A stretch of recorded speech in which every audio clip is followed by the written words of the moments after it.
Alan, thank you for, accepting this invitation and choosing to do it. I'm, so genuinely excited. And I know people probably, say this a lot, but I'm really, really genuinely interested to have this conversation with you. So yeah, thank you for everyone involved. Thank you for your hospitality. Well, it's completely my pleasure, honestly. To be fair, it's been a while since I've been that interested just to discuss a variety of topics with someone as I'm right now. Obviously, you are such a well-experienced person that has, been through so much things in life that most of the people, I guess, can't really imagine in general. But I'm curious, how do you, if it were up to you, how would you describe yourself? Like if you were starting a conversation with someone and this someone, asked you for you to introduce yourself, how would you do it? I'd have to stop and consider which me you want introduced and at what age. Yeah. Because I look back at 30 years ago and go, oh my God, we got a lot right. We also made a lot of mistakes. I think to start with, I'd say I'm someone who at a fairly early age, like 18, decided that the last thing I wanted to do was become a working stiff. Yeah. I did not want, I was supposed to go to Sandhurst, which is a military college. I thought peace and love was a better idea. At school, where they try and decide your entire life when you're just beginning to discover what the world is, they say, oh, well, you could be a lawyer or you could be an accountant. And I'm listening to my records and going, no, thank you. That doesn't sound very interesting. You'll have to forgive my language here because I've got to be precise in recall and journalism. Yeah. But there was a day when I was still in school where I was hitchhiking back to the school because I'd hopped the wall and gone out of bounds, which wasn't allowed because I wanted to go to a record store called Maxwell's and go through records. And then I had to get back to school in time for tea so that no one missed me. And I'm hitchhiking. And this kind, fairly young gentleman picked me up to give me a ride back to the town I had to get to. And in those days, hitchhiking was not a dangerous thing, and it was very common. And the obligation that you had when you were hitchhiking was to be polite and conversational if the driver wanted company and wanted to talk. And he obviously wanted to talk. And I discovered that he was a professor of PPE at one of the Oxford colleges, politics, philosophy, and economics. And around that period of time, a common conversational vein was overpopulation. It was the first time that was coming into the general conversation and consciousness that is the planet getting overpopulated? And of course, I'm young and I'm trying to figure out what I'm doing in my life, and we're driving this car, and I think to myself, a professor of PPE, I cannot imagine a better person to ask. So I turned around to this guy and I said, have you heard of conversations about overpopulation? I'm sure you have. And if you have, what's your viewpoint? Is the planet becoming overpopulated? And he turned around to me and he said, and I quote, we're fucked. Which had a massive impact on me at that moment. And right at that moment, as best I remember, he had the car radio on. Steppenwolf's Born to Be Wild was being played. And in that moment, I think that might have been the moment when I went, you know what? I'm going to try and spend my life not working. And as it says at the front of the book, rock and roll is God's occupation, the unemployable. So I want to join the unemployable and go and rock and roll for the rest of my life.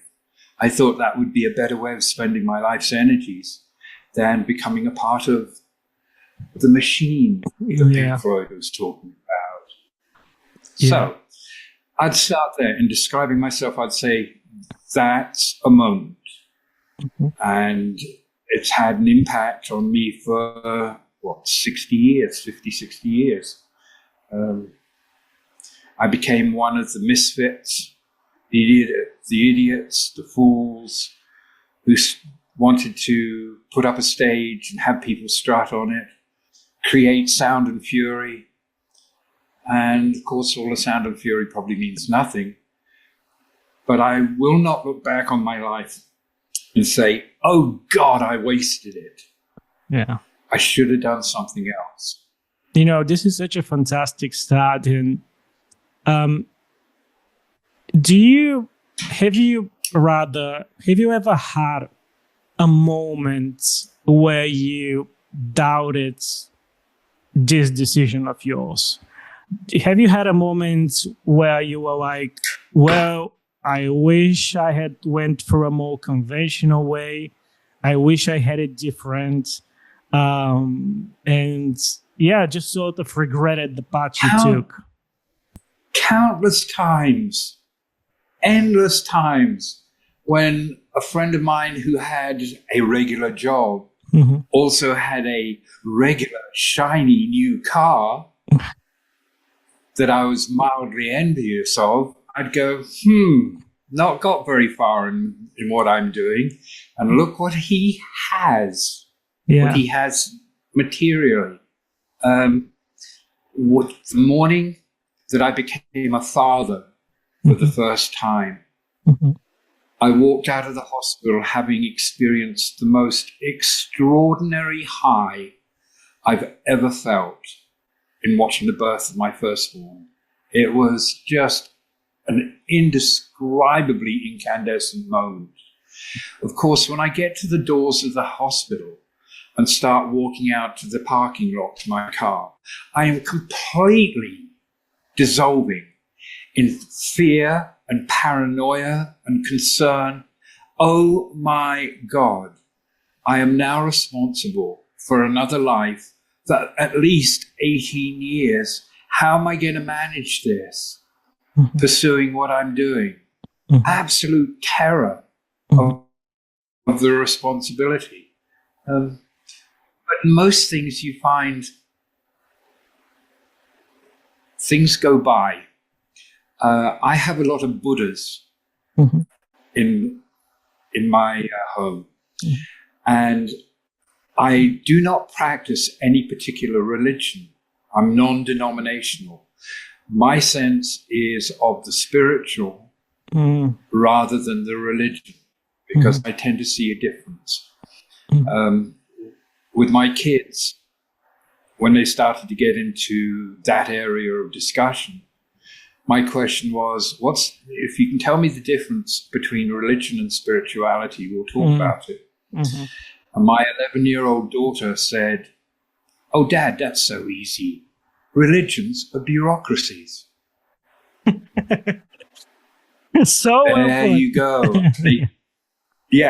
11 years old, and she's got it that it's a tax issue, tithing. It's collecting money. It's keeping people in control, which is not spirituality.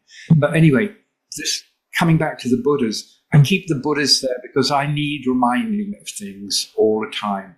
And the Buddhas remind me to, hey, dude, relax. Try not to put any oxygen or worse, gasoline on the fire, because that problematic fire will go out on its own eventually. It's kind of a little bit of Confucianism. Yeah. My favorite observation by Confucius is He who has patience may sit on the riverbank and wait for his enemy to float by. Which is a little graphic, you know. Yeah. But I get the point. The point Yeah. is, don't overreact, exercise some patience. Mhm. And of course, in rock and roll, what you're looking for is total overreaction all the time. Mhm. Excitement, stimulation, provoking thought, creating a sense of some sort of community. Mhm. Rock and roll at its best has a spiritual element. It suspends alienation and brings us together by our own consent. You sit with a guitar, you play me a song, and if I recognize the emotion and spirit and intelligence behind that song, we have a willing bridge of humanity between us. So that was part of the appeal of rock and roll, because nobody much made sense at my school. My parents didn't make sense. Most of the people I had as a social world didn't make sense. And most of my conversations were with 7 inches of plastic. And it was the artists in the records who were saying things that made me go, you know, I like that. And it makes more sense.